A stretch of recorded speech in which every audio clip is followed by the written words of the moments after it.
What's up with the absolute motherfucking esoterics and fuckery of Medusa? Ah, now we're cooking. Pull up a chair to the cosmic campfire, because the absolute esoterics and fuckery of Medusa run a lot deeper than lady with snakes for hair turns people into lawn ornaments. So first, the surface story. You've got Medusa the terrifying Gorgon. One look and you're stoned. End of story. Except mythology is almost never about what it's pretending to be about. The first layer of fuckery is that Medusa is a gatekeeper. Every ancient tradition has one. The Sphinx asks riddles, the dragon guards treasure. The serpent guards the tree. Medusa guards sight itself. People say she turns you to stone. But what turns people to stone in real life? Fear. Trauma. Shock. Truth you're not ready for. Ever notice that when somebody gets devastating news, they say, "I froze"? That's Medusa energy. In symbolic terms, Medusa is the force that freezes the ego when it encounters something too large, too terrible, too beautiful, or too true to process. Then it gets weirder. The snakes. Everybody gets hung up on the snakes. Ancient symbols rarely put snakes on someone's head by accident. The head represents consciousness. The snakes represent primal life force, instinct, forbidden wisdom, chaos, transformation, sexuality, death, rebirth, and ancient knowledge. So Medusa isn't a woman with snakes. She's a consciousness overtaken by primal forces. She's what happens when the civilized mind encounters the wild power underneath reality. Now here's where the cosmic weirdness kicks in. The hero, Perseus, cannot defeat her by looking directly at her. Think about that.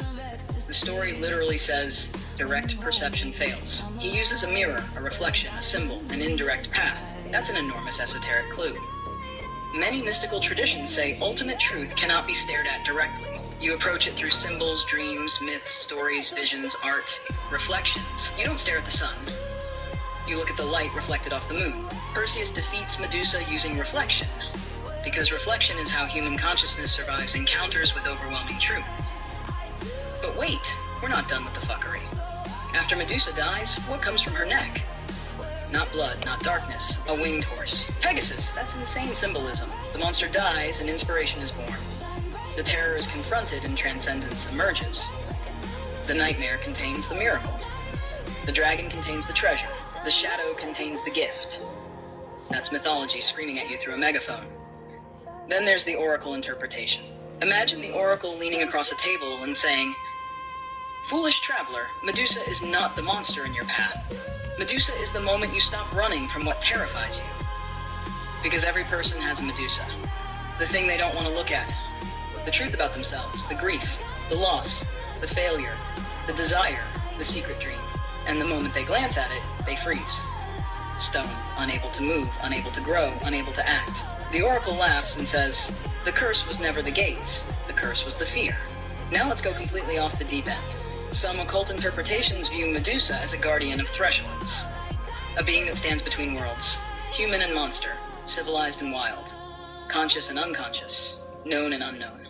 That's why her image was often placed on shields and temples.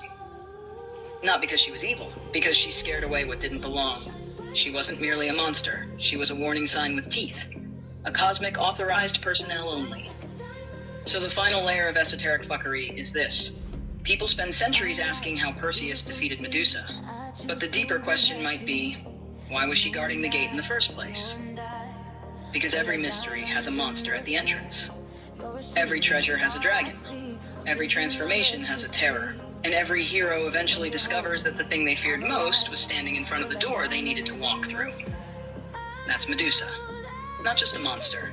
A threshold, a warning, a mirror, a nightmare, a guardian, and one of mythology's oldest ways of whispering, if you're turning to stone, maybe you're finally looking at something real.